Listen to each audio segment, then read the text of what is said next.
안녕하세요. 내정신 채널 간 여러분 반갑습니다. 김찬주입니다. 저는 오늘 토요일 아침에 이렇게 촬영을 하고 있는데요. 장마철 같죠. 날씨가 꼭 장마철처럼 새벽에도 그렇게 비가 많이 오고 그러더니 지금 매우 습하고 무더운 그런 아침입니다. 얘같이 궂은 날씨에도 불구하고 함께 해주신 여러분 감사드립니다. 오늘 광장의 7번째 시간 될 텐데 이제 거의 그 2번 정도만 더 하면 끝날 것 같습니다. 아무튼 이렇게 깊이까지 들어왔는데 갈수록 좀 어려워질 수 있다는 얘기를 좀 미리 말씀드릴게요. 광장이라는 소설이 그동안 실존주의 철학이라는 게 결정적으로 영향을 미쳤구나라는 걸 말씀드렸습니다. 맞습니다. 그러나 실존주의 철학뿐만 아니고 오늘 얘기하려는 언어 철학이라는 부분이 또 엄청난 영향을 미치고 있습니다. 그래서 사실은 이 언어 철학이 만만찮은 얘기거든요. 그러나 우리가 한번 이렇게 휙 둘러보고 이 본문에 들어갔을 때 이 언어 철학적인 요소 때문에 이렇게 얘기하는 거구나. 언어 철학 영향을 받아서 이렇게 되어졌구나라는 걸 알게 되면은 상당히 또 다르게 소설이 보입니다. 그거를 노리고라도 제가 나름대로의 언어 철학이 뭔가라는 걸 말씀드릴 겁니다. 그동안에 제가 다른 주중의 방송 가운데서도 2번 언어 철학에 대해서 굉장히 쉽게 정말 쉽게 하려고 했었거든요. 그러다 보니까 너무 깊이가 없었어요. 저도 참 안타까웠습니다. 그러나 그동안에는 굉장히 쉽게 했다면은 오늘은 좀 더 깊이 있게 그렇게 언어 철학에 대해서 말씀드리겠습니다. 혹시 오늘 얘기가 너무 어려우면은 제가 이전에 만든 지난 목요일 또 그 전주 목요일 2번에 걸쳐서 언어 철학에 대해서 얘기한 부분이 있습니다. 그 부분이 그야말로 제가 자신 있게 말할 수 있는 잘했다고는 못하고요. 가장 쉽게 대한민국에서 가장 쉽게 언어 철학을 설명해 보려고 애썼다라는 부분은 제가 자신 있는 것 같습니다. 그렇게 굉장히 쉽게 얘기해 보려고 했는데 오늘은 좀 더 구체적으로 얘기를 해야 되기 때문에 좀 어려워질 수 있을 것 같습니다. 그 점 양해해 주시고 같이 가겠습니다. 자, 우선 용어부터 아셔야 될 게 언어 철학이라는 건데요. 말이라는 게 철학 사상에 결정적으로 영향을 미치더라. 이렇게 되어집니다. 철학은 진리를 추구한다며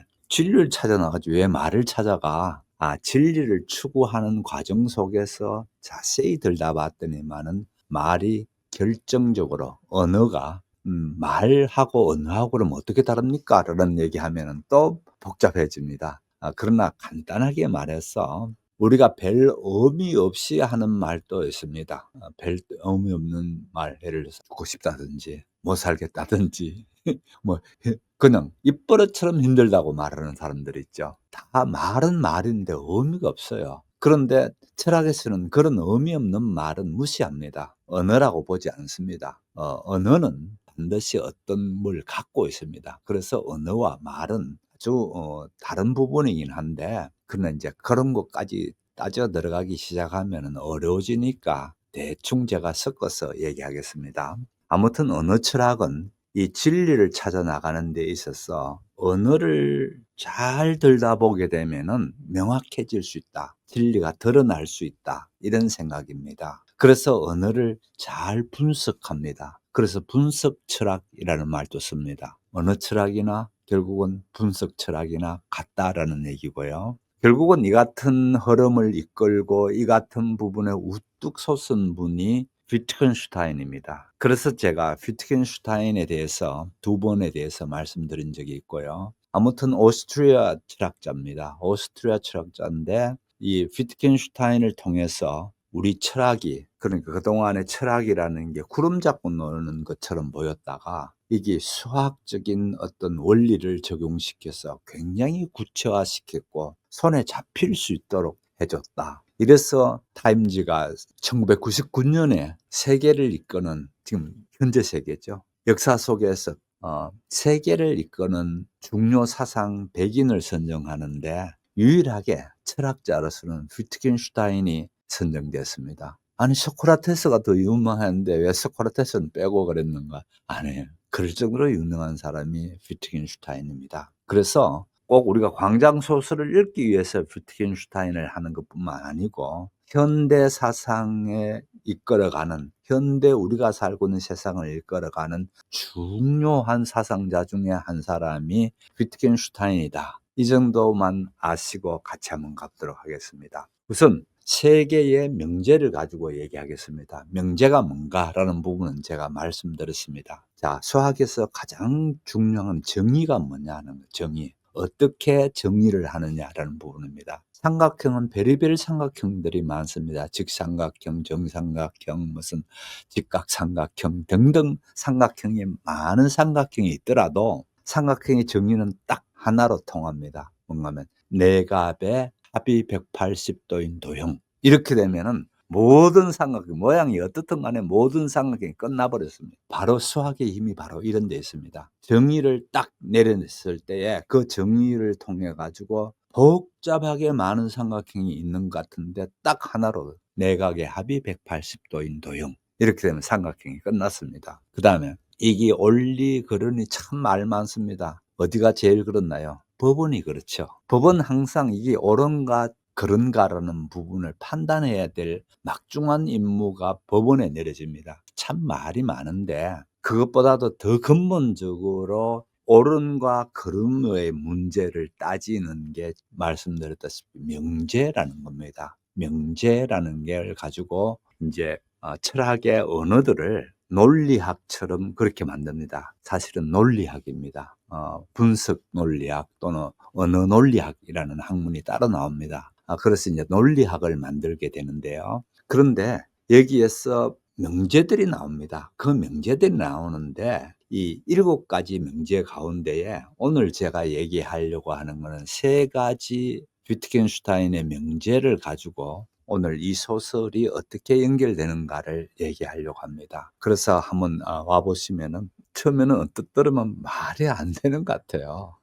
말이 안 되는 것 같은데 세히 곱씹고 곱씹어야 됩니다. 곱씹고 곱씹어 봤을 때에 어마어마한 무게로 이제 다가오기 시작할 텐데 제일 첫 번째 명제는 이겁니다. 말할 수 없는 것에 대해서는 침묵하라는 거.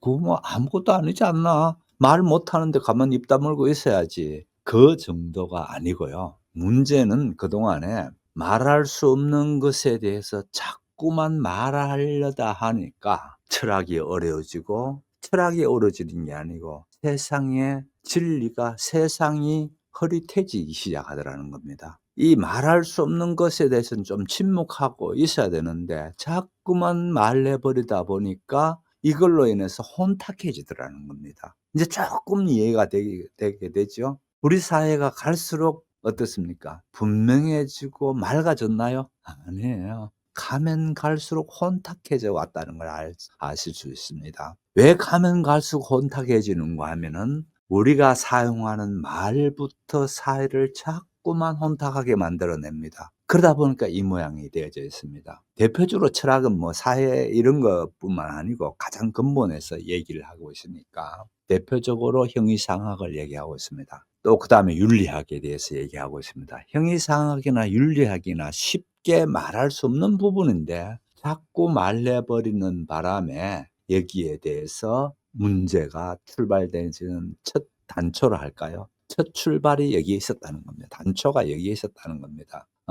이 얘기는 위트겐슈타인이 논리철학 논고라는 거에서 나온 7가지 명제 중에 첫 번째 명제인데요. 말할 수 없는 것에 대해 가지고는 침묵하라라는 부분인데 분명하게 하려고 하는 거는 뭔가 하면은 말로 표현할 수 없는 것에 대해서 자꾸만 이렇게 저렇게 말하면 혼탁하게 했다면은 말할 수 없는 것은 그럼 어떻게 하느냐라는 부분입니다. 어떻게 하느냐는 거예요. 예를 들어서 말할 수 없는 부분에 아까도 말한 형이상학, 형이상학 가운데 대표적인 게 뭡니까? 절대자, 신, 하나님 이런 부분이죠. 이 절대자 하나님을 말하지 말라라고 했습니다. 예. 구약 성경에서도 분명히 하나님에 대해서 묻고 나와서 나는 스스로 있는 자다라고 할 정도만 됐지 함부로 하나님에 대해서 물을 수 없습니다. 그런데 이후에 신학자든지 많은 종교개혁자들부터 해가지고 하나님에 대해서 끊임없이 말하려고 해왔죠. 그런데 하나님에 대해서는 말할 수 없었습니다. 그래서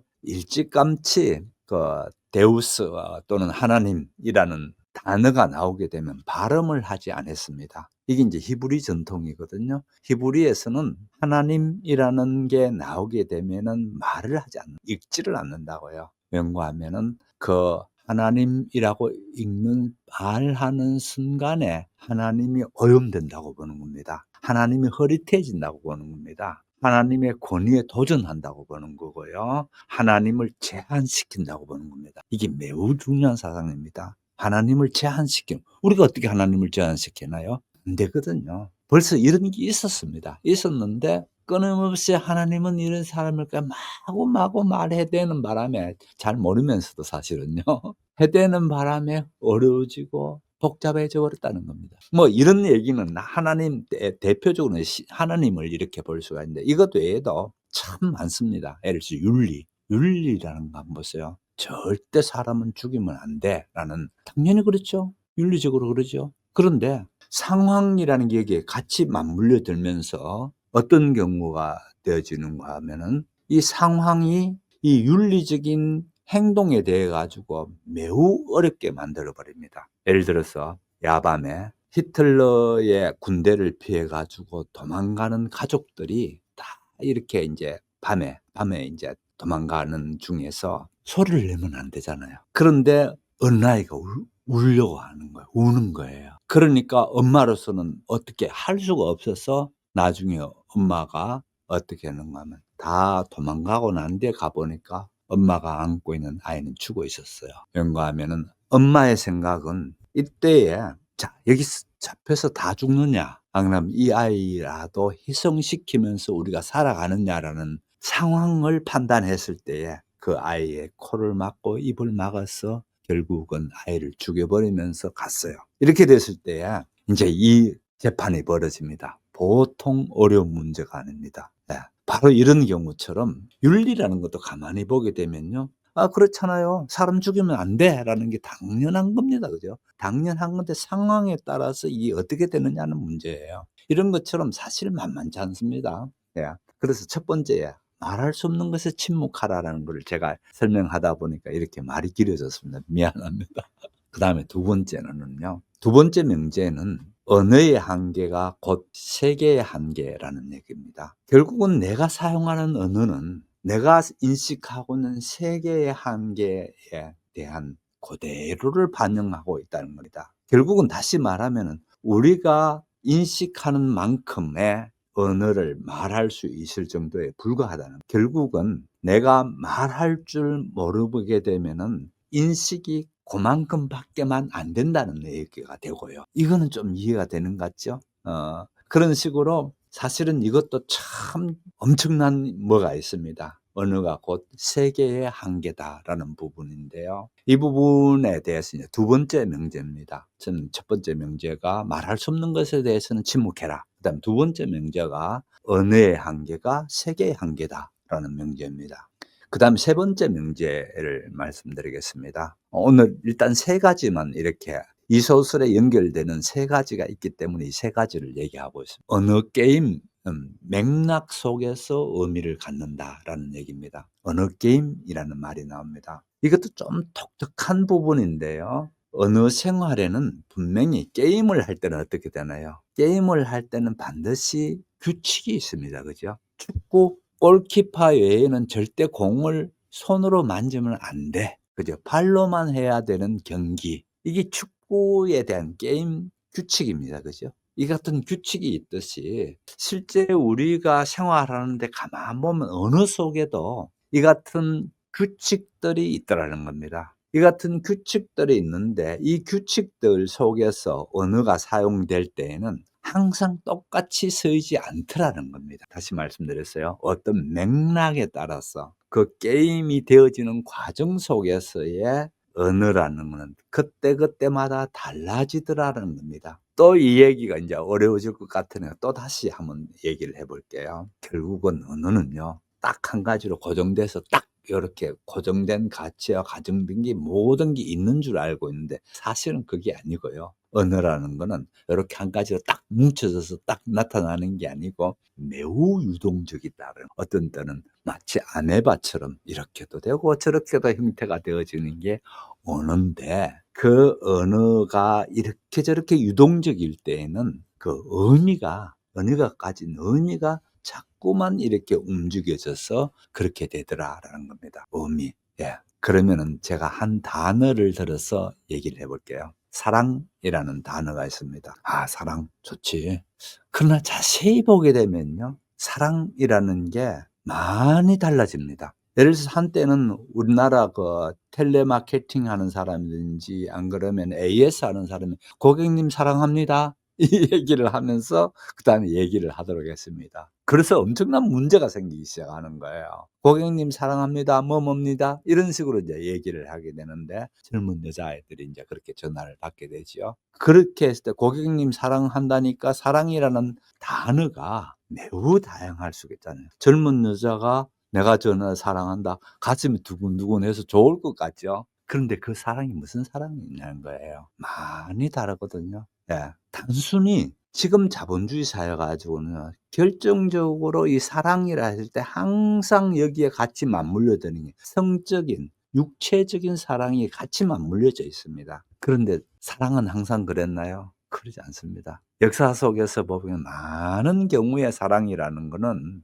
육체적인 관계만을 나누는 거를 사랑이라고 보지 않고요, 사랑 가운데 저 뒷부분에 있는 게 사실은 그런 거였습니다. 사랑이었습니다. 그랬던 게 이게 자본주의화되면서 자본주의를 이끌어 나가는 사람들이 자기네들 이익을 위해서 사랑이라는 거를 자꾸만 아름답게 포장시켜서 내놓다 보니까 인제 거기에 다 오염된 겁니다, 사실은. "내 이웃을 사랑하라."라는 예수님 당시에 내 이웃을 내 몸과 같이 사랑하라고 했을 때에 이 사랑이 어떤 사랑일 것 같습니까? 또 그다음에 "내가 하나님을 사랑한다."라고 했을 때에 하나님을 사랑한다는 사랑과, 그다음에 내가 우리 집에 강아지를 한 마리를 키우고 있어요. 내가 우리 집 강아지를 사랑한다는 사랑과, 또 그다음에 내가 우리 집 딸아이를 사랑한다 할 때 사랑, 이거 전부 다 의미가 다르거든요. 그렇지 않습니까? 그죠? 그래서 이 어느 게임 속에서의 맥락 속에서에서 사랑이라는 단어를 볼 줄 알아야 되는 거지,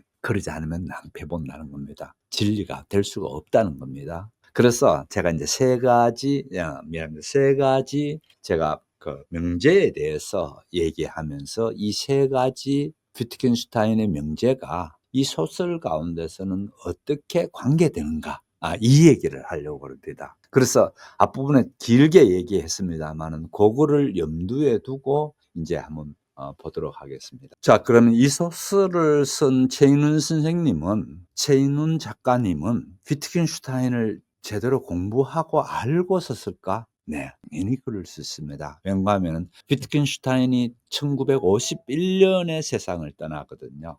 1951 년에 위트겐슈타인이 세상을 떠납니다. 이 소설이 쓰여진 거는 1960 년에 쓰여지고 있고요. 또 특히 일본에서는요, 서양 사상, 특히 독일이라든지, 왠가하면은 오스트리아는 독일어를 쓰거든요. 어쨌든 독일어에 대해서 일본 지식인들이 많이 공부를 하면서 또 독일을 본받으려고 애써 왔기 때문에 독일의 사상들이 일찌감치 일본에 잘 들어왔습니다. 들어오면서 당연히 일본을 통해서 한국어로 당시에 번역은 안 됐겠지만 일본어를 아는 우리 한국의 지식인들이 많은 경우에 잘 알고 있었습니다. 실존 철학도 그렇고 위트겐슈타인의 언어 논리학 또는 언어 철학도 그렇고 논리 철학도 마찬가지고 같은 얘기죠. 예, 이렇게 알고 있었습니다. 그러면서 나름대로의 소설에 깔고 있는 사상적인 바탕을, 여기에서 언어 철학적인 바탕을 깔고 있는데 그 바탕이 침묵이라는 겁니다. 자, 침묵한 모르는 가만히 있다라는 정도가 아니고요. 이 침묵에는 상당한 뭐가 있습니다. 아까도 말씀드린 위트겐슈타인은 말할 수 없는 것에 대해서 침묵하라고 했는데, 이 소설에서는 말했다가는 자기가 위험하다든지 또는 말을 하고 싶어도 이미 사회적 분위기든지 당시의 어떤 정치 체제라든지 이런 것들이 꽉 누르고 있기 때문에 말할 수 없도록 침묵으로 일관하게 됩니다. 한 예를 들어 보세요. 이명준이 이 고고학자인 대학 교수든지 그러진 않고 이 고고학자와의 그 말 가운데에 처음으로 이명준이 얘기가 당시 현실 정치에 대해서 마구 비판하는 자리가 나옵니다. 마구 비판할 때에 그 얘기를 듣고 있던 정 선생은 어떻게 하나요? 같이 반박하지 않죠. 가만히 그냥 듣고 있다가 그럼 네가 좀 해보면 어떡하니? 네가 광장에 스피커로 부르짖는 사람 나서면 어떻겠니? 이 정도를 묻습니다. 그렇기 때문에 안 된다고. 맹구하면은 광장에 나갔다가는 지금 내 행편은 나갔다가 부르짖다가는 하루아침에 어떻게 될 것 같다. 내가 힘을 쌓아야 됩니다. 이 얘기만 하고 어떻든 정 선생은 침묵하는 그걸 보게 되죠. 그 다음에 마찬가지로 아버지가 이북에서의 선전부장으로서 높은 관리로서 대남 방송을 하고 막 이러는 사람이 있지만은 자기는 어떤 경우든지 아버지에 대해서는 침묵할 수밖에 없었습니다. 아버지가 월북했기 때문에 이런 침묵이 계속 이어지게 되어져 있습니다. 더군다나 더 심하게 나중에 월북을 해서 실제 북한 체제 내에서 처음에는 뭣도 모르고 신문사에 있을 때 이렇게 저렇게 말했다가는 완전히 자아 비판 거기에 불려나가지고 박살나죠. 그런데 박살나고 난 뒤에 그때부터 이명준은 어떻게 되나요? 북한에서는 침묵을 해야 되는구나. 이 침묵이라는 무기를 사용해야 되는구나라는 걸 알게 됩니다. 그래서 침묵이라는 것을 사용하게 되고요. 이 소설에 전반적으로 깔고 있는 것들입니다. 이런 것들이. 결국은 말할 수 없는 것들에 대해서 말하는 게 침묵하는 것 뿐만 아니고 말할 수 없도록 강제적으로 눌러버린 거에 대해서 침묵할 수밖에 없는 그런 현상들이 이 소설에 쭉 일관되게 나오고 있습니다. 자, 그럼 정치 체제에 대한 어떤 침묵뿐만 아니고요. 자세히 보면 이명준의 사랑에 대해서 그러니까 연인과의 사랑 속에서도 많은 부분이 내적 갈등을 갖게 됩니다. 그 내적 갈등을 갖게 되는데 그 내적 갈등 중에서도 특히 남한에서 윤회와의 갈등을 한번 볼게요. 윤회와의 관계 속에서 서로 섹스할 때나 그때나 서로 통함을 느끼지 그 외에는 어마어마한 공허함을 시달리게 됩니다. 외로움을 갖게 됩니다. 왜 그랬을까요? 왜 그런가 하면은 서로 소통이 안 되고 있는 겁니다. 그러니까 어쩔 수 없이 좌절할 수밖에 없었고 그렇게 좌절이 반복되면서 결국은 이 남한에서 이렇게 내가 발 디딜 자리가 없겠구나 해서 인천에서 월북하는 배를 타고 북으로 갑니다. 북으로 가서 그다음에 또 다른 출구가 어떻게 되나요? 은혜라는 여자를 또 만납니다. 남한의 윤회하고는 이미 외적인 요인이 아니고 윤회와의 어떤 내면적인 문제로서 소통이 안 됐다면은 북한에서의 만난 은혜는 쉽게 말할 수 없는 이데올로기라는 부분이 여기에 꽉 누르고 있습니다. 그래서 이데올로기라는 걸 꽉 누르고 있으니까 그 부분에 대해서 또 역시나 마찬가지로 좌절을 경험할 수밖에 없는 상황이 되어졌습니다. 아무튼 여기서 보면 이 소설에서 심리적 배경이 쭉 연결되는 거는 뭡니까? 이데올로기죠. 이데올로기에 대해서든 그러면 연인 관계 속에서든 간에 끊임없이 이 침묵이라는 걸 가지고 눌러놓고 있고 이 침묵으로 인해서 본인은 매우 갈등을 하게 되는 거고 결국은 이 같은 게 이명준은 마지막에 어떻게 자살하는지 자살에 대한 장면은 묘사되지 않고 있지만은 마지막 자살이라는 것을 선택할 수밖에 없는 그런 구조로 가버렸지 않는가 이런 생각이 듭니다. 어떻게 보면은 또 자살이라는 행위도 자세히 보게 되면은요 결국은 침묵해버리는 거죠. 어떤 거에 대해서 제3국으로 가던 자기 많은 인생에 대해서 침묵해버리는 방식이 자살이라는 걸로 나오게 됩니다. 그래서 아무튼 분단 시기에 금기 사항들을 침묵해야 하는 거고 그 다음에 분단 시기를 살아가는 이명준이라는 주인공은 끊임없이 자기 개인적인 갈등과 분열 이런 것들에 대해서 내적 분열에 대해서 가지고도 끝까지 침묵해야 되는 침묵적인 걸 이 소설에 깊숙이 연결되고 끝까지 연결되는 그런 특성이 있습니다. 그다음에 두 번째의 명제는 내 언어의 한계는 세계의 한계다라고 했는데 한번 보세요. 이 소설은 남한과 북한을 서로 대조해서 그렇게 비교되는 부분이 나오는데 이 대조되는 어떤 그런 공간 이런 것들이 문제가 되는 게 아니고 더 근본적인 문제는 밀실이 보장되지 않고 그죠? 남한에서는 어떻게 되나요? 밀실은 잘 보장되는데 이 광장이라는 부분 말할 수 있는 자리가 온통 사기꾼들이 들먹이는 자리가 이 광장입니다. 허위와 가식, 사기꾼 이런 자리가 광장이란 말이에요. 그런데 북으로 가봤더니만은 북에서는 또 어떻게 되나요? 광장은 나름대로 잘 기획해서 사람들이 나와가지고 막 구호를 외치고 막 그렇게 뭐 하는 것 같은데 밀실이라는 건 아예 없다는 겁니다. 개인적인 그게 없더라는 겁니다. 이같이 사실은 이쪽이나 저쪽이나 보게 되면 치명적인 약점을 가지게 되는데 뭔가 하면은 이쪽이나 저쪽이나 똑같이 북이나 남이나 똑같이 뭔가 하면은 쉽게 말할 수 있는 사회가 못 됐다는 겁니다. 핵심은 쉽게 발설할 수 없는 현실. 이건 역시 어떻게 되는가 하면 언어에 제한을 가하게 되고 언어가 제한되다 보니까 세상을 보는 눈이 제한될 수밖에 없다는 겁니다. 이거 어떻게 이렇게 잘 맞나 싶죠?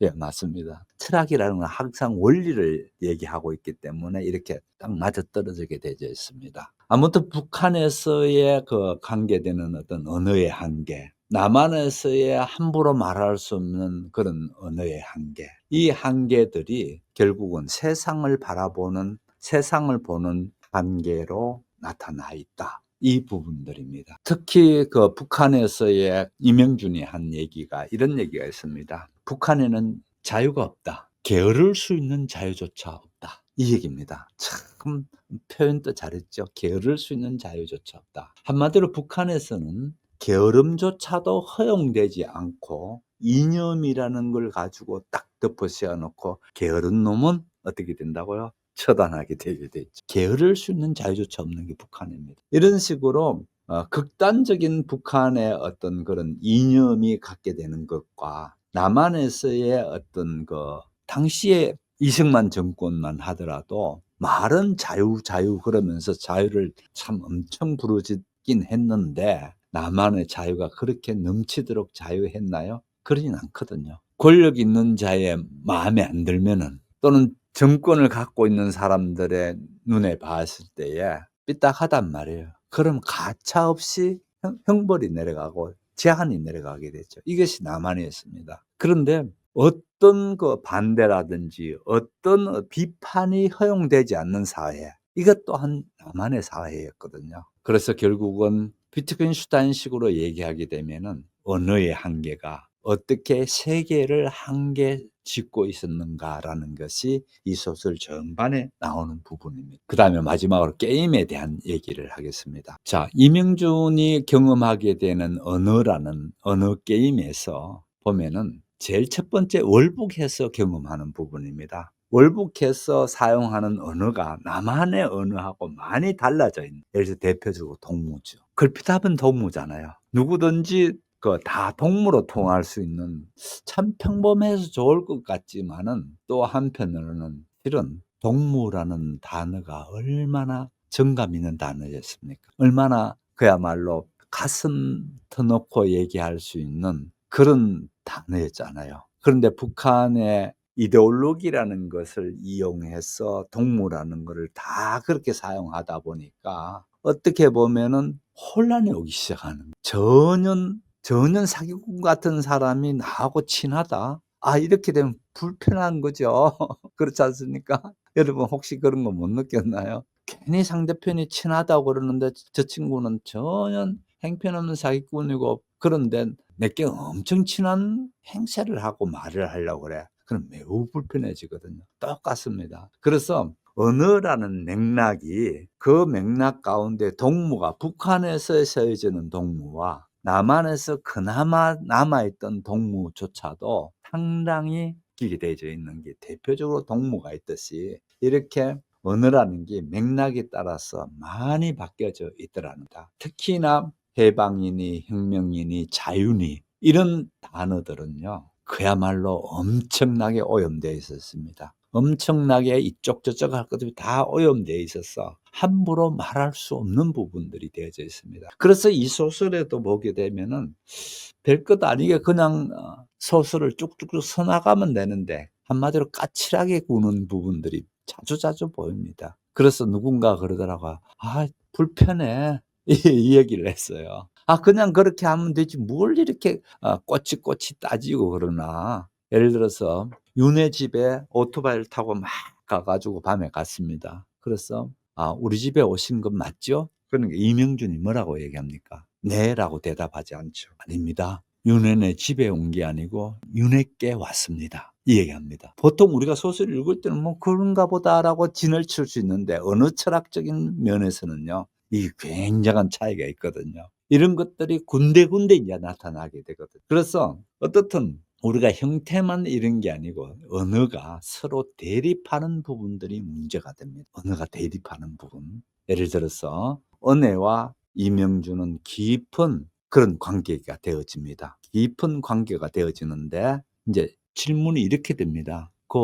이 선생님께서 만일 김일성 동지처럼 그렇게 되면 어떻게 하실래요? 이렇게 묻습니다. 그렇게 물었을 때 이명준이 사용하는 말들을 한번 보세요. 이게 인제 굉장히 가슴 조마조마할 수 있는 얘기거든요. 왠가하면 "이 전쟁이 왜 벌어졌느냐?"라는 질문이 먼저 나옵니다. 그렇게 은혜가 "왜 전쟁을 벌였을까요?" 그렇게 얘기되어지면서 대화가 시작되는데 거기에 대해서 이명준은 어떻게 됩니까? "외로워서 그러지." 이 얘기를 합니다. "아 외롭다니 김일성 동지가 왜 외로워요? 많은 사람이 있지 않습니까?" 뭐 이런 식으로 이제 얘기되다가 결국은 얘기가 거꾸로 이렇게 됩니다. "그러면은 이 선생님이 이 조선을 이끄는 지도자라면 어떻게 하겠습니까?" 라는 질문을 합니다. 이 질문에 대해 가지고 이명준이 하는 얘기를 한번 보세요. "사랑하지 않는 자는 가만두지 않겠다." 이거죠.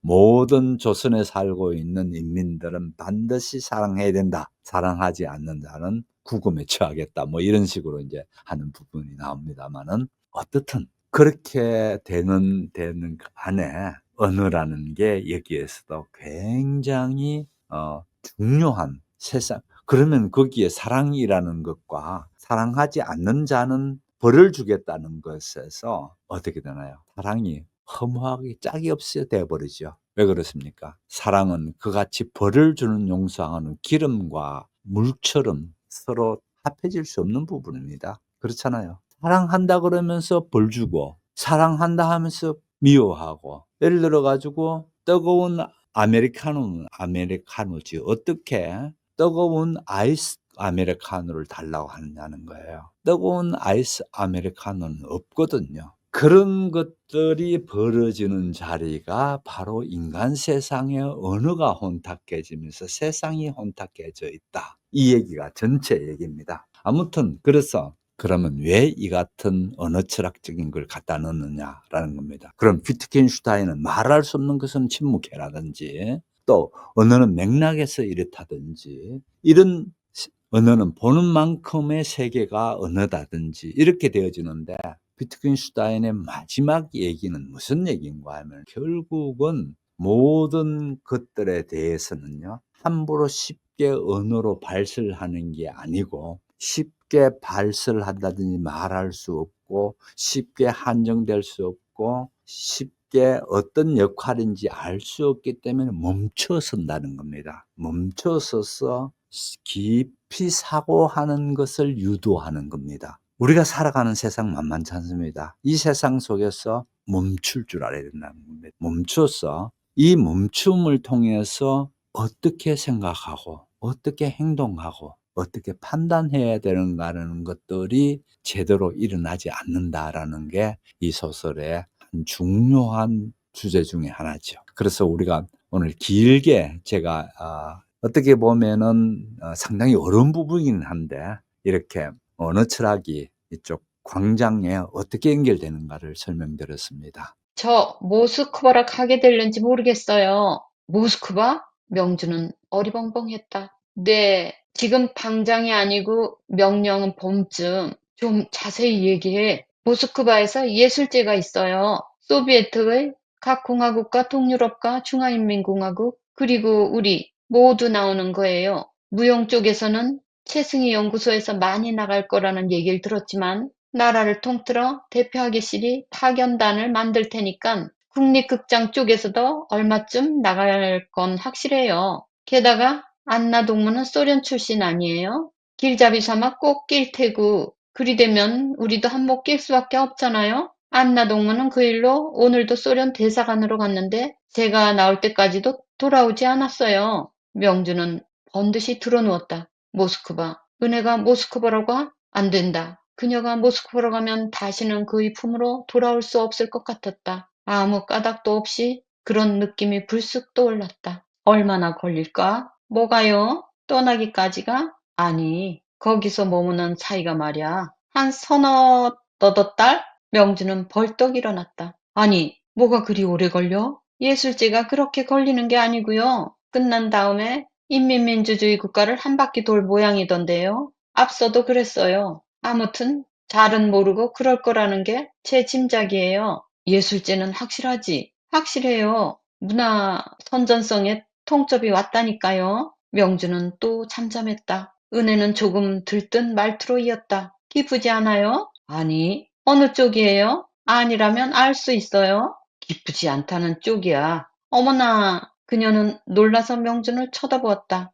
은혜, 가지 말아줄 수 없어? 대답이 없었다. 그의 얼굴에서 까닭을 찾아낼 모양인지 깜빡거리지도 않고 이쪽의 눈을 빤히 쳐다봤다. 한참 만에 그녀는 입을 열었다. 왜요? 석 달이나 은혜를 떨어져 살 수 없어. 그녀는 활짝 웃었다. 어린애 같으셔. 난 어린애야. 당원도 아니고 인민의 일꾼도 아니야. 은혜에게 어린애 노릇하는 바보. 그게 나야. 왜 자꾸 당가인민을 끌어대세요? 당이 사랑하지 말라는가요? 그런 게 아니고 당보다도 나한텐 은혜가 중하다는 거야. 어머나, 그건 정말 부르주아적인 사상이신데? 그럼 은혜는 내가 당을 위해서는 은혜를 버리는 그런 사람이 되길 바라나? 굳이 한쪽을 버릴 건 없잖아요? 버린다면 생각해 본 적 없어요. 지금 생각해. 네? 그녀는 아직도 명준의 말에서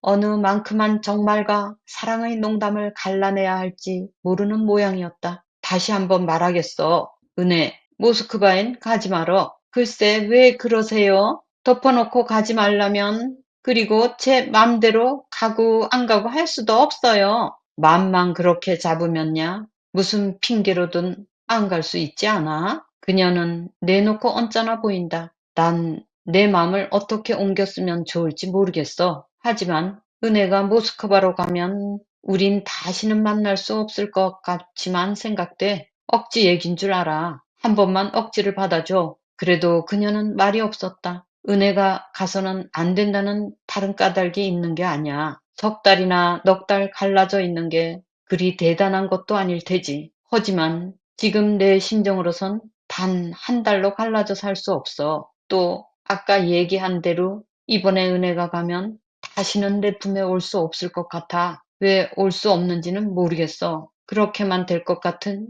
예감이 있어. 제발 명주는 오랜 옛날 이런 식으로 빌붙던 걸 생각했다. 그렇지. 인천변들이 갈매기가 날고 있는 바다로 트인 분지에서 윤회의 알 수 없는 변덕을 버려달라고 빌던 자기 말투, 알몸으로 자기를 믿어달라고 빌던 말투였다. 윤회는 끝내 그녀의 벽을 허물지 않았다. 못한 것인지도 모른다. 어쨌든 명준이 월북을 해낸 데는 그녀가 안겨준 노여움과 서운함이 그 대목에서 미치고 있었던 것만은 가릴 수 없다. 여자들이란 곧잘 미신을 섬기면서 정작 미신일 수밖에 없는 일 앞에서는 오히려 망설이는 것은 어찌된 노릇일까. 은혜를 모스크바로 보내면 자기는 그만이랴 싶었다. 이렇게 되고 보면 더욱 그랬다. 입 밖에 내지 않았으면 아무렇지 않았을 일도 한 번 말이 되어 나와버리면 허물어 버릴 수 없는 담을 쌓고 만다. 지금이 그랬다. 은혜, 아무 말도 묻지 말고 내 말대로 해줘. 사랑을 위해서 중요한 일을 농담 삼아 깔아버리는 그런 식으로 핑계를 대도 좋아. 나를 사랑한다는 걸 보여줘. 네? 가지 않을 테예요. 흑 하면서 그녀는 두 손으로 낯을 가렸다. 손가락 사이로 눈물이 흘러내렸다. 보고 있자니 마냥 흘러내린다. 명주는 그녀 앞으로 다가가 앉아서 낯을 가린 손목을 치웠다. 손목을 잡은 채 그녀는 울음을 그치지 않았다. 흑 하고 느끼는 그녀를 가슴에 끌어당겼다. 되지도 않은 헛소리를 받아줄 사람이 그녀 말고는 누가 있을까 싶은 생각이 그를 목매게 했다. 그녀가 돌아간 후 무릎을 세우고 앉아 오랫동안 우두커니 창밖을 내다보았다. 마른 나뭇잎이 창 유리에 부딪히는 소리가 들린다. 메마른 삶. 이제 오래지 않아 그 소리도 들리지 않을 테지. 혼자 사는 살림에는 겨우살이래야 걱정할 것은 없었다. 다만 길어지는 밤을 생각으로 세워야 할 일이 괴로웠다. 월북하고부터 그의 시간은 다름박질하듯 지나온 느낌이었다. 서울 살 때는 그리도 느리던 시간의 걸음이 아니 그때는 시간이 없었다. 있지 않았다. 적어도 나한테는 생활하지 않은 사람에게는 시간이 없다. 적어도 그는 지금 밥과 옷을 제 손으로 본다. 그런데 밥과 옷을 제 손으로 본다는 게 생활이란 말의 뜻일까? 갖은 화려한 공상과 괴로운 생활의 골짜기를 거쳐 이른다는 데가 밥과 옷인가 그런 모양이다. 그러나 그걸 어떻게 버느냐를 가지고 다투어오는 게 아닌가 편집장 말이 생각난다. 동무는 오해하고 있는 듯해 공화국을 동무가 도맡아 보살펴야 한다는 그런 생각 그건 잘못입니다. 동무는 맡은 바 자리에서 당이 요구하는 가업을 치르면 그만입니다. 영웅주의적인 감정을 당은 바라지 않습니다. 강철과 같이 철저한 실천자가 아쉬운 겁니다. 자본주의 사회의 저 뒤얽힌 산업 질서의 개미굴 속에서 나날이 사람스러운 부드러움을 잃어가는 사람들과 꽃같이 되라는 소리였다. 여기도 길을 꽂을 빈터는 없었다. 위대한 것들은 깡그리 일찍이 말해진 후였다. 자기 머리로 생각지 않아도 된다는 말인가 보다. 어김없이 움직이기만 하라는 것이었다. 왜 이렇게 됐을까? 북조선에는 혁명이 없었던 탓일 것 같았다. 인민 정권은 인민의 망치와 낫이 피로 물들여지며 세워진 것이 아니었다. 전 세계 약소 민족의 해방자이며 영원한 벗인 붉은 군대가 가져다준 선물이었다. 바스티유의 노여움과 기쁨도 없고 동궁 습격의 아슬아슬함도 없다. 기요틴에서 흐르던 피를 본 조선 인민은 없으며 동상과 조각을 망치로 부수며 대리석 계단으로 몰려 올라가서 황제의 안방에 불을 지르던 횃불을 들어본 조선 인민은 없다. 그들은 혁명의 풍문만 들었을 뿐이다. 30년 전에 흥분이 있었다는 풍문을 듣고 흥분할 수 있다면 그는 감정의 천재다. 1789년에 있었던 흥분의 얘기를 듣고 흥분할 수 있다면 그는 천재다. 하물며 남의 나라의 세계는 하나라 그건 그 흥분이 있었던 다음부터의 얘기다. 북조선 인민에게는 주체적인 혁명 체험이 없었다는 데 비극이 있었다. 공문으로 명령된 혁명, 위에서 아래로 그건 혁명이 아니다. 그 공문을 보낸 사람이 전 세계 약소 민족의 해방자이며 영원한 벗이라도 그렇다는 일은 이 사상에 발을 들여놓은 사람에게는 좀채로 받아들이기 어려운 무서운 일이었다. 그것은 그리스도 교인이 성경을 두고 비록 그것이 신이 보낸 말이라도 남이 보낸 말이고 보면 자기를 건질 수 없다고 생각하는 것이 죽음보다 두려운 것이나 마찬가지였다. 그러나 지금껏 지내온 바를 가지고 생각한다면 하느님은 어쨌건 전 세계 약소 민족의 해방자이며 영원한 벗도 남이라고 볼 수밖에 없었다. 목숨을 대신 살 수 없는 것처럼 혁명도 공문으로 대신할 수 없는 것이 틀림없었다. 그렇다면 공문 혁명이 주어진 조건이었다면 그런 조건에 어울리는 행동의 방식을 찾아내는 것이 우리한테 맡겨진 혁명일 것이다. 북조선의 공산주의자의 혁명가로서의 품위는 이 일을 어떻게 해내느냐에 달려있다. 공문 혁명의 테두리에 눌러앉은 벼슬아치가 돼서 제 머리로 생각해보고 싶어하는 사람들에게 눈을 부라리고 진리에 대한 해석의 권리를 혼자 차지하려는 사람들만 설치는고자 이런 사회에서 혁명의 흥분을 꾸미는 자는 위선자다. 혹은 쟁이다. 혁명쟁이다. 혁명을 팔고 월급을 타는 사람들. 아버지도 그런 징이가 돼 있었다. 아버지는 일자리를 얻기 위하여 월북한 것일까? 하하하. 정말 평망을 느낀 건 로베스피에르와 당통과 마라와 레닌과 스탈린뿐이다. 인류는 슬프다. 역사가 뒤집어 씌우는 핸디캡. 굵직한 사람들은 인민을 들러리로 잠깐 세워주고는 달콤하고 씩씩한 주역을 차지한 계면적음을 감추려 한다. 대중은 오래 흥분하지 못한다. 그의 감격은 그때뿐이다. 평생 가는 감정의 지속은 한 사람 몫의 심장에서만 이루어진다. 광장에는 플래카드와 구호가 있을 뿐 피 묻은 셔츠와 울부짖는 외침은 없다. 그건 혁명의 광장이 아니었다. 따분한 매스게임과 파묻힌 운동장. 이런 조건에서 만들어내야 할 행동의 방식이란 어떤 것인가? 괴로운 일은 아무한테도 이런 말을 할 수 없다는 사정이었다. 혼자 알아야 했다. 꾸준히 공부했다. 그런데 이번에는 남에게 탓을 돌릴 수 없는 진짜 절망이 찾아왔다. 신문사와 중앙도서실의 책을 가지고 마르크시즘의 밀림 속을 헤매면서 이명주는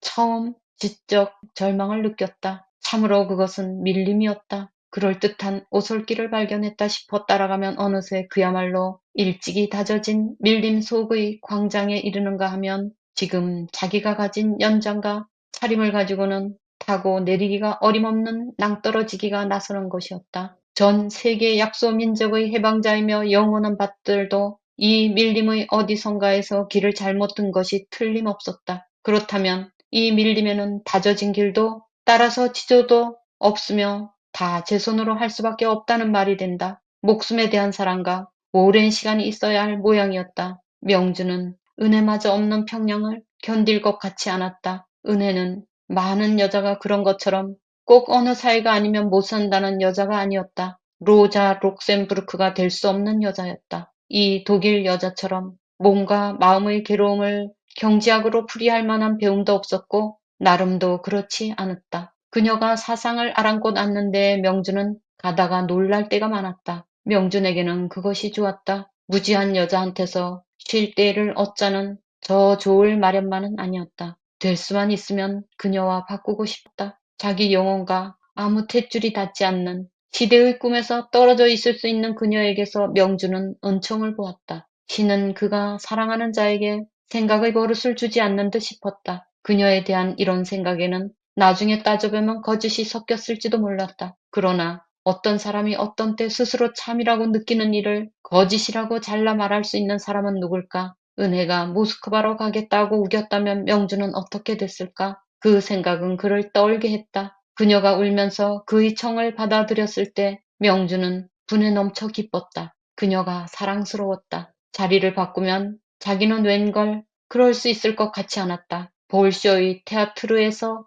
호화스러운 공연에 끼고 유럽을 돌아다니는 것은 화려한 기쁨일 것이었다. 더구나 예술가라면 그녀는 가끔 이데올로기로 갈라진 세계 지도를 잊어버린 사람처럼 망발하는 때가 잦았다. 파리에서 그림 공부를 했으면 도움이 되겠는데 발레라면 파리라야 할 까닭이 없었다. 재정 때 세워진 발레 학교가 그대로 자라왔고 가장 아껴주는 예술 가닥의 하나라는 것은 명준도 들어서 알고 있었다. 이런 참에 따라가면 어떤 좋은 일이 그녀를 기다리고 있을지도 모를 일이었다. 그런데도 명준의 억지를 받아준 그녀를 생각하면 사랑을 위해서 증거를 보이겠다는 마음이 고마웠다. 이부자리를 내려서 깔고 그 속으로 기어들었다. 은혜가 놓고 간 대로 로자 록셈푸크전이 책상 밑에 떨어져 있다. 책을 손에 들고 뒤적이다가 코끝에 가져갔다. 생각 탓인지 그녀 몸 냄새가 나는 듯 했다. 책을 떼고 그녀의 냄새를 따로 떠올려 본다.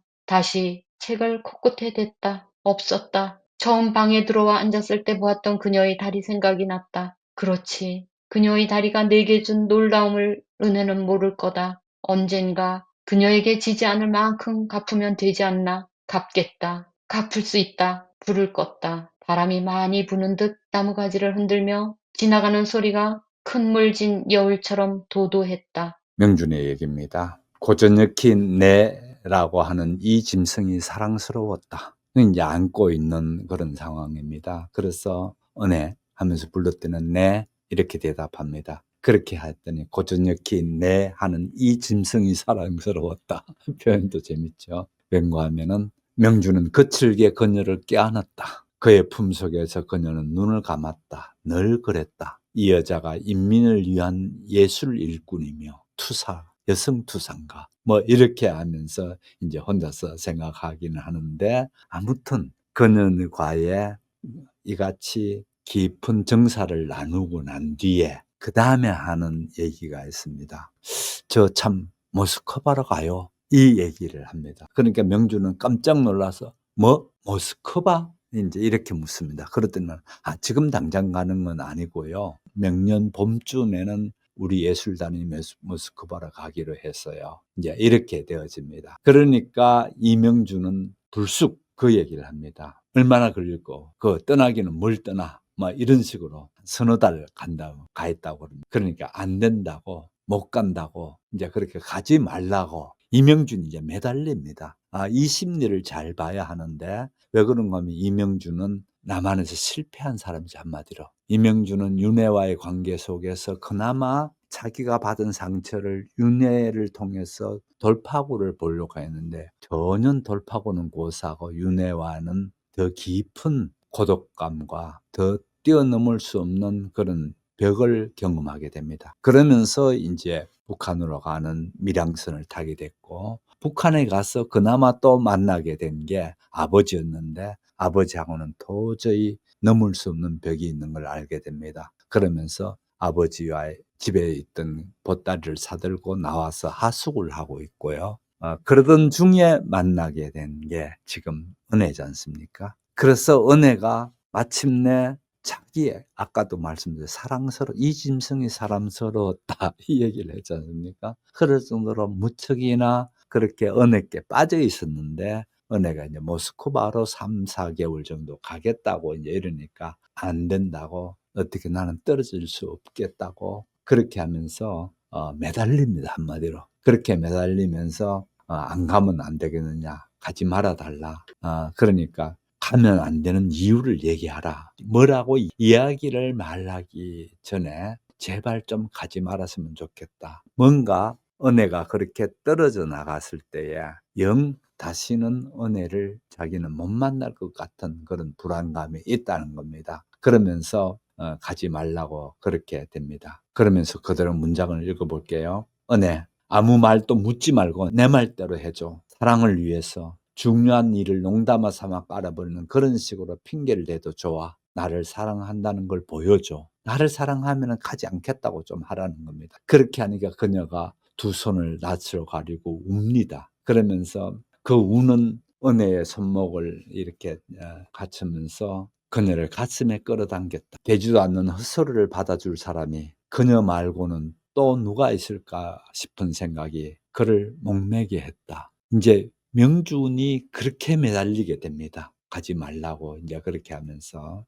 그녀가 돌아간 후 무릎을 세우고 앉아 오랫동안 우두커니 창밖을 내다보았다. 이제 오래지 않아 그 소리도 들리지 않을 테지. 혼자 사는 살림에는 겨우살이를 해야 걱정할 것은 없다. 다만 길어지는 밤을 생각으로 세워야 할 일이 괴로웠다. 월북하고부터 그의 시간은 다른박질 치듯이 지나와다. 월북하고 난 뒤부터는 정말 시간은 다른박질 치듯이 갔는데, 이제는 길고 긴 밤이 있을 것 같다. 명하면은 사랑하는 은혜가 떠나버렸을 때에 자기 자신을 생각해 보는 겁니다. 그래서 결국은 은혜는 명준의 그 청을 받아들이죠. 모스크바로 가지 않겠다. 그렇게 하면서 받아줍니다. 그렇게 됐을 때 명준은 분에 넘치게 기뻤다. 이렇게 분에 넘치게 기쁠 수밖에 없죠. 그녀가 사랑스러웠다. 자리를 바꾸면 자기는 그럴 수 있을 것 같지 않다는 겁니다. 다시 말해 자리를 바꾸면 입장을 바꿔서 명준이 그렇게 됐을 경우는 자기는 그걸 허락하지 않을 것 같더라는 겁니다. 만든 얘기죠. 그렇게 되니까 분에 그렇게 될 수 있겠죠. 가만 생각해 보니까 예술가라면은 당연히 그를 볼소이 테아트르트에서 호화스러운 공연에 끼고, 그러니까 모스크바에서 볼소이 테아트르, 그러니까 극장에서, 볼소이 극장에서 호화스러운 공연에 끼고, 그 다음에 유럽을 돌아다니는 것은 화려한 기쁨일 거다. 왜냐하면 유럽을 같이 다니고 유럽을 그렇게 순회를 하고, 또 그 다음에 파리에서 그림 공부를 하고 싶다 하는 게 지금 은혜의 얘기였거든요. 그럼에도 불구하고 명준의 억지를 받아준 그녀를 생각하면 사랑을 위해서 증거를 보이겠다는 마음이 고마웠. 그렇죠? 누구하고 비교되나요? 나만에 있는 과거에 사귀었던 윤혜하고는 많이 다르죠. 윤혜는 일정 부분만 딱 하고 난 뒤에는 도무지 믿을 수 없게 자기를 딱 감싸 놓고 움직이지 않으려고 하는 게 윤혜라면은, 지금 여기서 북한에서 만난 은혜는 어떻습니까? 어마어마한 것들라도 포기하면서 사랑을 위해서 포기하는 윤혜를 보게 됩니다. 자, 마지막 문장 부분을 한번 보겠습니다. 이제 그녀는 가고 혼자 있으면서 그녀가 봤던 책을 이렇게 대면서 하다못해 그녀가 읽던 책인데 그 책의 냄새를 이렇게 맡았을 때도 그녀의 몸에 냄새가 있는 것 같다. 코끝을 냈을 때에 그녀의 체취가 있는 것 같다. 그렇게 하면서 그녀가 가졌던 미끈한 다리가 또 생각났다. 그 다리가 얼마나 자기께, 그 몸이 어떻게 명준을 끌어들였는가를 이제 그런 생각을 하게 됐죠. 그러면서 은혜에게 그런 혼자서 그 각오를 합니다. 언젠가 그녀에게 지지 않을 만큼 갚겠다. 이렇게 나를 위해서 지금 자기 자신이 이제 갚겠다. 갚을 수 있다. 이제 이 얘기합니다. 갚겠다. 갚을 수 있다. 그러면서 불을 껐다. 이제 문장을 한번 써요. 갚겠다. 갚을 수 있다. 불을 껐다. 이렇게 문장이 나오죠. 그 다음에 보세요. 바람이 많이 부는 듯 나뭇가지가 흔들리며 지나가는 소리가 큰물진 여울처럼 도도했다. 이제 만만치 않을 거라는 걸 이 문장 속에서 이제 암시를 하고 있죠. 깼다. 내가 갚을 수 있어. 그렇게 하는가 하면서 이제 잠들기 위해서 불을 딱 껐습니다. 껐는데 바람이 많이 부는 듯 했고 나무 가지가 흔들리는 소리가 났고 그 다음에 큰 물이 진 듯 여울처럼 그렇게 도도하게 큰 물이 흘러가는 같은 요 부분이 앞으로 벌어질 일에 대한 일종의 그 암시를 가지고 있죠. 예. 방 안의 훈훈한 기운으로 유리에 닿은 물기가 빗물처럼 무늬져 흐르는 창가에 서서 명주는 멀리 바다를 내다보았다. 명사십리가 한 줄 굵은 띠마냥 수평선 위에 떠 있다. 이곳 원산 해수욕장에 자리 잡은 노동자 휴양소에 한 주일째 묵고 있다. 취재하러 온 게 아니고 진짜 휴양이다. 전국의 일터에서 모범 일꾼들만 오는 곳에 어쩌다 명준을 보내준 건지 처음엔 짐작이 가지 않았으나 부친이 마련한 줄을 나중에야 알았다. 부친의 그런 방식에 명준은 더 맞서지는 않았다. 전번 자아비판회 때 알아차린 요령을 저도 모르는 새에 생활에 옮기고 있는 요즘의 그였다. 오랜 세월 소리 없이 일해야 할 앞날이었다. 그러자면 작은 일을 가지고 속물들과 부딪혀서는 안 된다. 바다를 건너려는 사람이 웅덩이에 빠져 죽어서는 안 된다. 이 휴양소 건물은 원래 개인 소유의 별장이었던 걸 나라 차지로 만들어버린 것이었다. 여름이 제철이지만 겨울은 또 겨울대로 솔밭 사이에 드문드문 자리 잡은 아담한 별장 속 한 칸을 차지하고 바다 소리를 들으며 잠이 들고 바닷소리에 잠이 깨는 나날도 나쁠 건 없었다. 이런 데까지도 독보헤니 교양사업인이 하는 것이 있었으나 딴은 여느 일터의 그것에 대면 훨씬 누그러진 것임에는 틀림없었다. 월북한 다음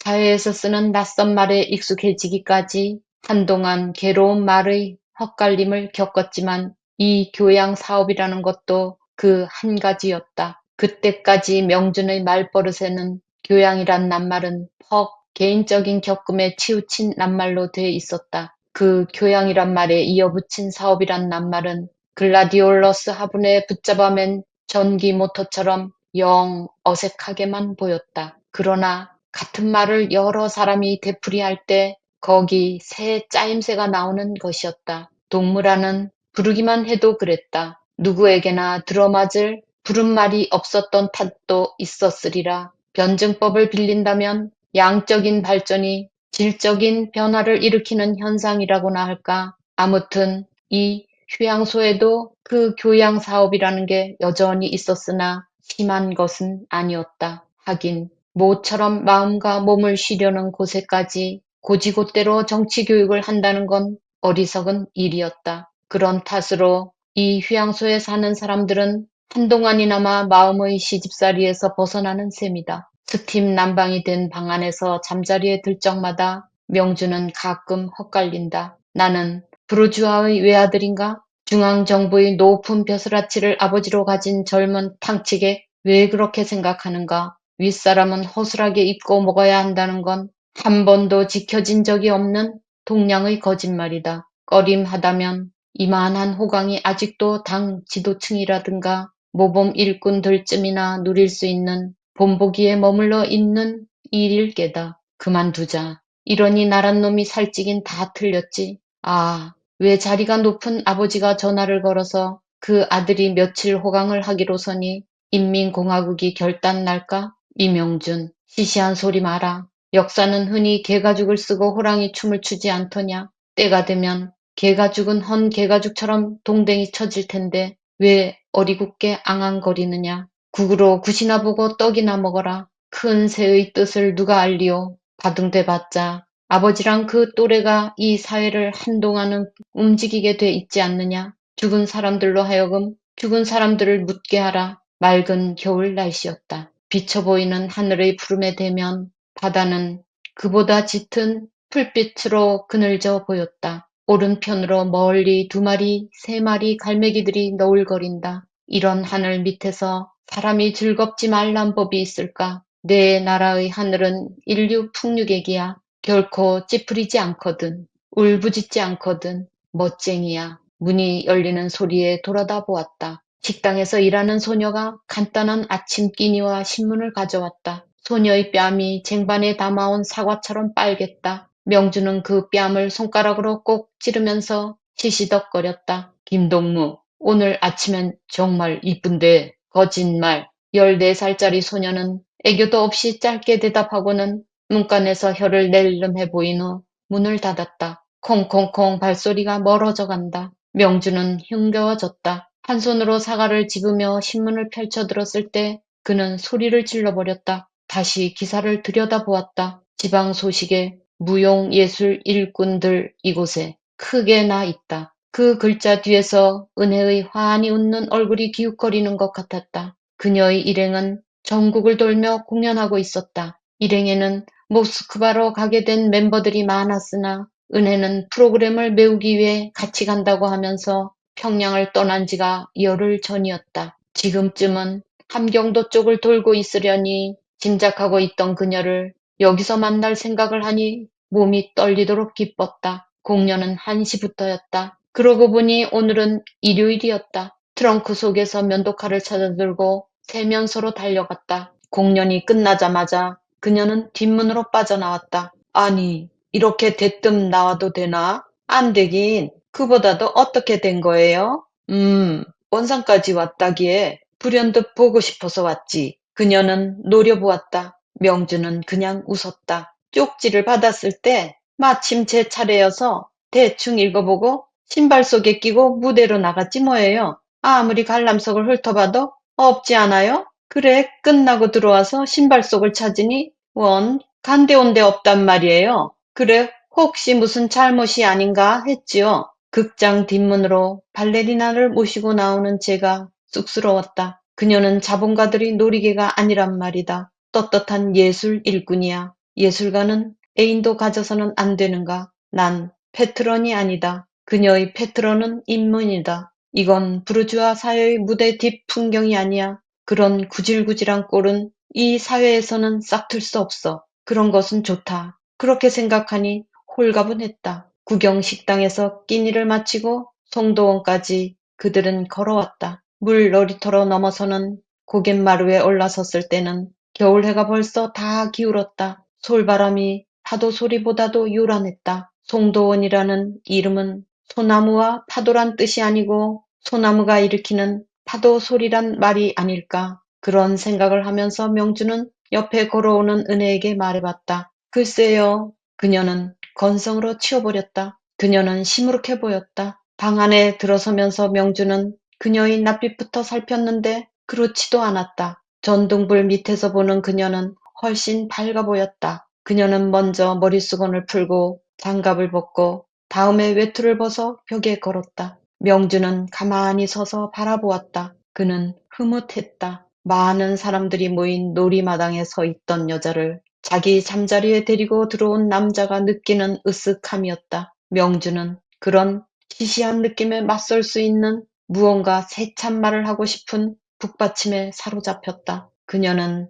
창에 마주서서 어두운 바깥을 내다보고 있었다. 여자가 남자를 부르는 몸매였다. 그녀의 뒤로 다가섰다. 그녀는 바깥을 내다본 채 움직이지 않았다. 창 유리에는 축축히 물이 흐르고 있다. 뒤에서 본 목덜미가 유난히 하얗다. 명주는 여자의 어깨에 손을 얹었다. 방 안의 훈훈한 기운으로 유리에 닿은 물기가 빗물처럼 무늬져 흐르는 창가에 서서 명주는 멀리 바다를 내다보았다. 첫 문장이 이렇게 되어져 있는데요. 명사십리 원산 해수욕장에 있는 휴양소에서 일주일째 묵고 있는 얘기입니다. 연구하면은 아버지가 대남 선전부장으로 있으면서 그런 선전부 쪽에서의 고위 관리이니까 아버지 백으로 이제 여기에 보내준 겁니다. 한마디로. 예. 그래서 어떻든 명주는 그 같은 그 아버지의 힘에 의해서 왔다는 걸 나중에 이제 알게 되긴 하는데 아무튼 그러나 명주는 생각은 더 이상 아버지가 하는 이 같은 일에 대해서 딴지를 건다든지 대든다든지 그럴 생각 없다는 겁니다. 연구하면은 지난번 노동신문사에서 자비판 때에 깨달은 게 그거지요. 아, 그냥 이렇게 침묵하면서 넘어가야 된다. 이래서 오늘 얘기했던 침묵이라는 게 또 여기서 나옵니다. 역시 침묵이라는 게 아버지가 그렇게 보냈더라도 이 형소에서 그냥 꿀꺽하고 또 침묵하면서 지내는데 일주일 동안 이제 이 휴양소에서 지납니다. 이 휴양소 건물은 원래 개인 소유의 별장이었던 것을 나라 차지로 공산당은 그랬죠. 먼저 북한에 들어오고 난 뒤에 전부 다 개인 소유권을 이제 뺏어내죠. 그렇게 아담한 별장 한 칸에 차지하고 바람 소리를 들으면서 잠들고 바다 소리를 들으면서 잠들고 바다 소리에 깨는 나날도 나쁠 건 없다. 나쁠 건 좋죠. 그래서 나쁠 건 없다. 이런 데까지도 교양사업인이 하는 어떤 그런 공산당이 하는 일들이 그대로 여기서도 있더라는 겁니다. 그러나 그저 형식에 불과할 정도로 이렇게 되어지고 제대로 지켜지지 않는데 아무튼 여기서도 보면은 어느 철학적인 분야가 분명히 나옵니다. 뭔가 하면 교양사업 이게 말이 안 맞죠. 그렇지 않습니까? 우리식으로 가면 교양이면 교양이고 사업은 사업이 따로 있는 거지 교양 사업이 뭐냐는 거예요. 그래서 마치 교양 사업이라는 말은 글라디올러스 화분에다가 마치 전기 모터를 매달아 놓은 것 같다.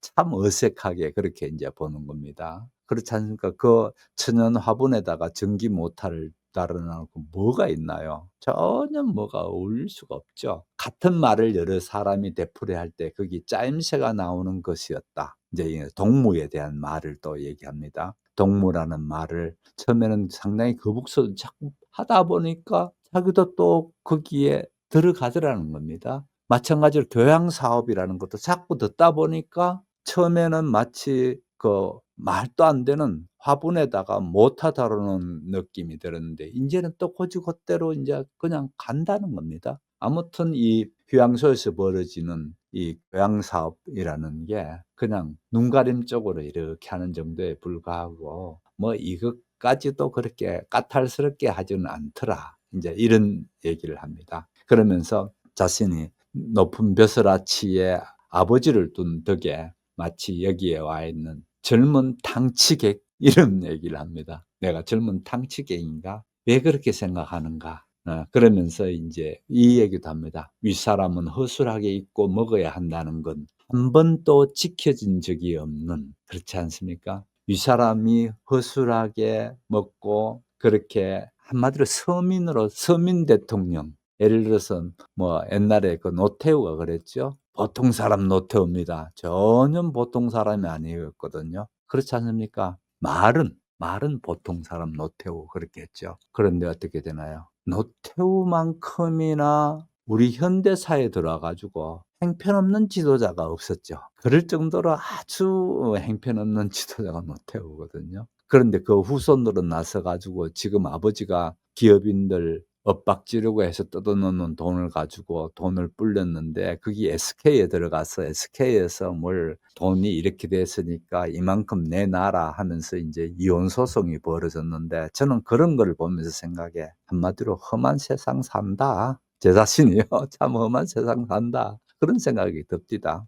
도둑질 해가지고 큰 돈 벌었는데 그 돈을 어디다 투자해도 더 큰 돈이 됐어. 그런데 앞에 도둑질은 싹 없어져 버리고 이제 돈만 남게 되는 거. 그게 자본주의거든요. 정신은 아무것도 없고 윤리도 아무것도 없고 마지막에는 돈만 딱 남는 게 자본주의입니다. 그래서 자본주의가 빡빡하고 비인간적이고 그렇게 되는 거죠. 근데 아무튼 저도 이제 거기에 동참해서 하려는 얘기 아니고 이 작가는 이런 얘기합니다. 보통 사람으로 산다고 했는 노태우가 보통 사람이 아니었듯이 그저 허접스럽게 산다는 사람들 치고 어느 정치관들 지금 유사 이래로 허접스럽게 산 정치가가 허술하게 먹고 산다는 어떤 그런 정치가 있었느냐는 겁니다. 없었다는 겁니다. 다 눈 감고 아웅하는 식으로 거짓한 게 아니냐. 이 얘기입니다. 그러니까 지금 자기가 아버지 뭐 조금 이렇게 했고 뭐 당 지도층 조금 더 받았다고 해서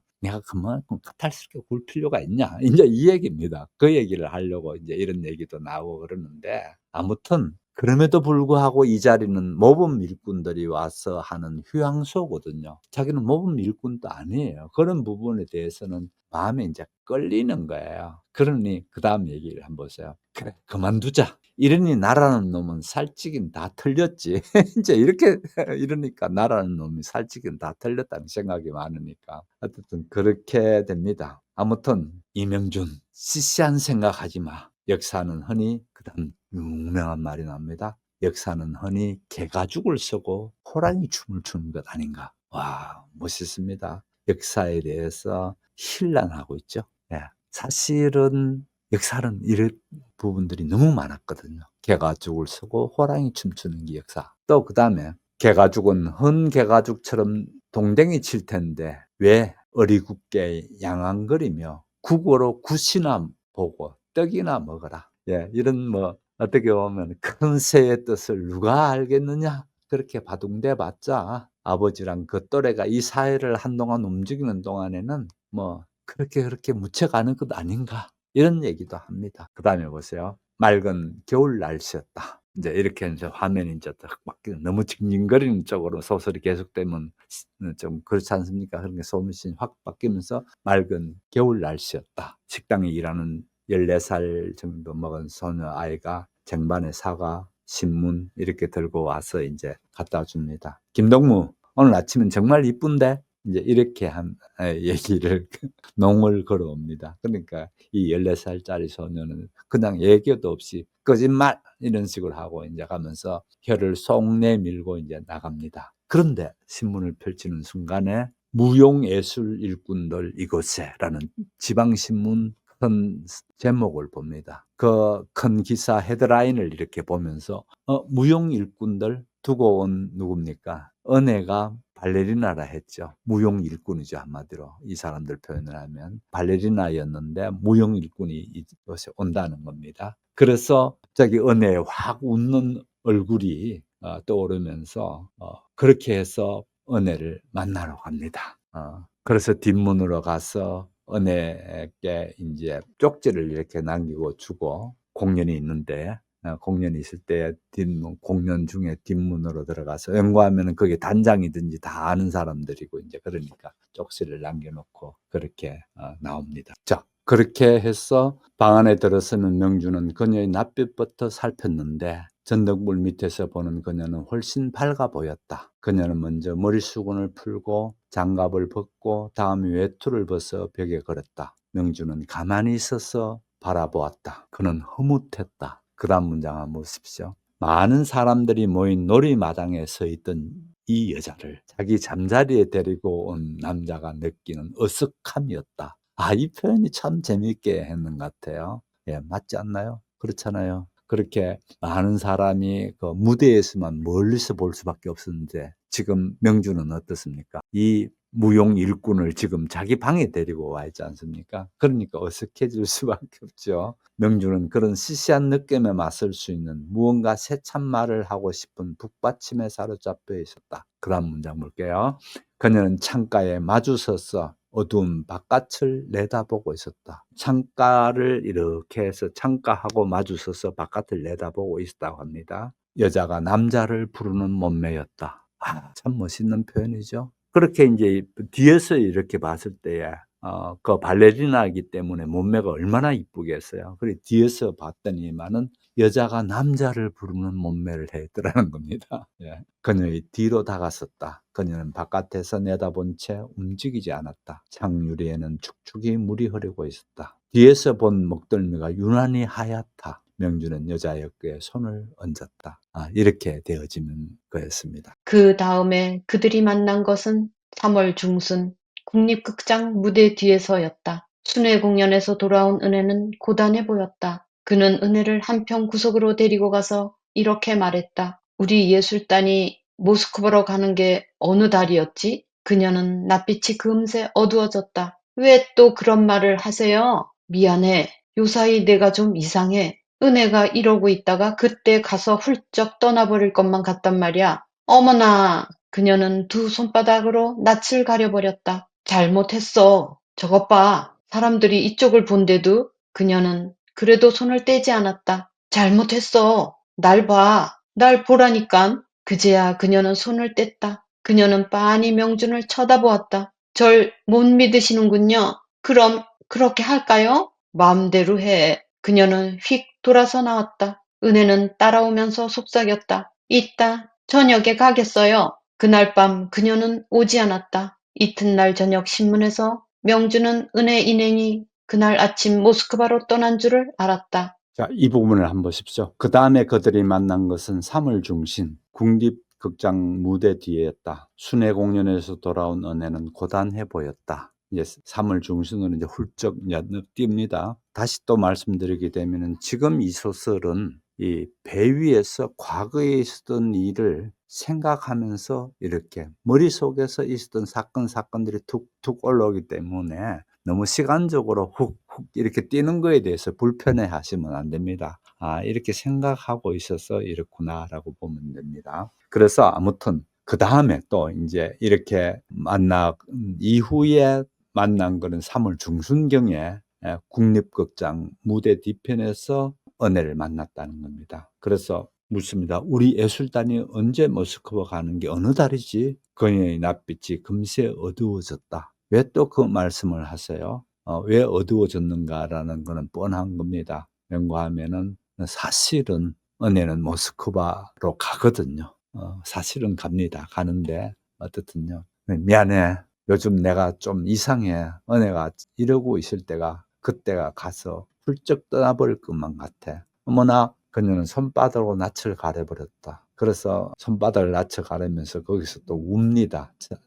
그래서 잘못했다고 손을 떼고 나를 좀 봐. 그러면서 이제 명준이 쳐다볼 때에 그녀가 하는데 절 못 믿으시는군요. 그럼 그렇게 할까요? 그러니까 마음대로 해. 그럼 획 돌아서 나왔다. 은혜는 따라오면서 사귀었다. 어떻게 마음대로 해. 이제 이렇게 하면서 획 이제 나가보니까 은혜가 따라오면서 얘기하죠. 이따 저녁에 가겠어요? 그렇게 했는데 그날 밤 그녀는 오지 않았다. 이튿날 저녁 신문에서 명주는 은혜 일행이 그날 아침 모스크바로 떠난 줄 알았다. 그렇게 해서 이제 은혜는 모스크바로 떠나버렸습니다. 요만큼 하고 오늘 이제 전체를 마쳐야 될 것 같습니다. 우선 오늘 내용 가운데에 여러분이 그 언어 철학 또는 분석 철학 또는 위트겐슈타인 이렇게 이제 봤는데요. 상당히 그 부분이 말씀드린 것처럼 길고 좀 따분했을 겁니다. 그러나 그것조차도 견뎌내 보셔야 됩니다.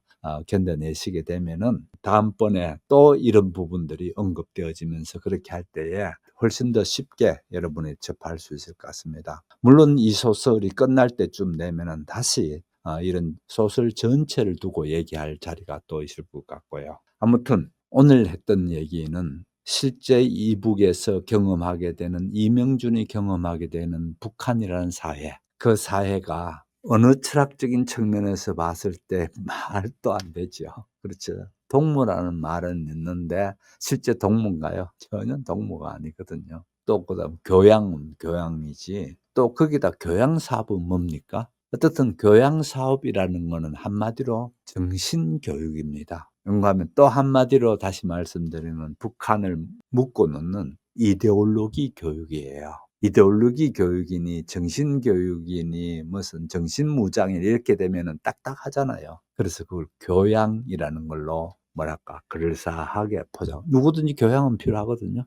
그러니까 교양이라는 걸로 포장했습니다. 나중에 이 교양이라는 부분을 따로 제가 시간 나면 또 말씀드릴게요. 이 교양이라는 말이 처음 나온 거는 독일에서 제일 먼저 나오는데 괴테가 그 얘기를 합니다. 그 교양이라는 단어와 그 표현과 괴테가 그 교양이라는 거를 그대로 들고 나오는 부분이 있거든요. 그런 얘기하고 같이 하게 되면은 우리가 그냥 말도 모르고 뜻도 모르고 썼던 이거 교양 과목이야. 그러면 대학 다닐 때 특히 그랬죠. 교양 과목. 그거 하게 되면은 끝나고 나면 교양이 팍 생겼나요, 여러분?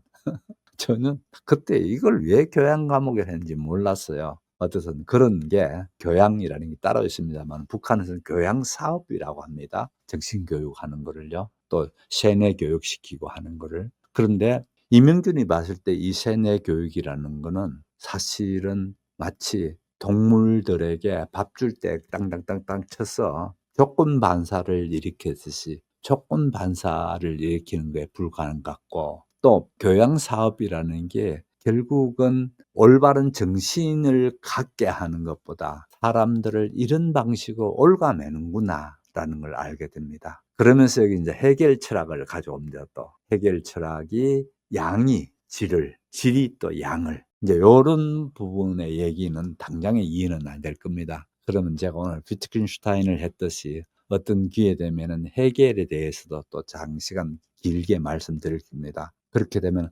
해겔 철학에서 양이 질로 되고 질이 또 양이 된다라는 거를 이제 이해하시게 될 텐데, 지금은 보면 전혀 다른 얘기죠. 어떻게 양이 질이 되나요?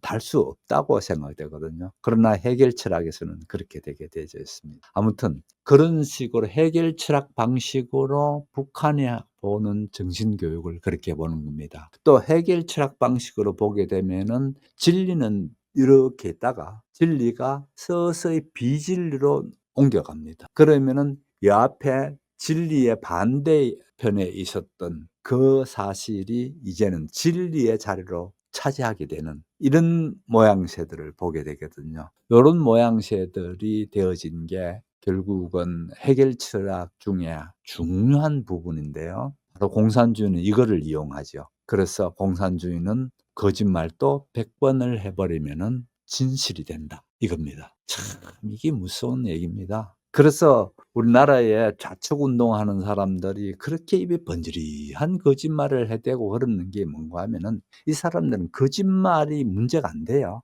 왜 그런가 하면 거짓말은 문제가 안 되고 뭐가 문제됩니까? 100번을 어떻게 할 수 있느냐가 문제되거든요. 그러다 보니까 그런 우리가 이해할 수 없는 부분들이 나오게 되죠. 아무튼 오늘 이만큼 하고 다음 주에 또 뵙도록 하겠습니다. 대단히 감사합니다. 안녕히 계십시오.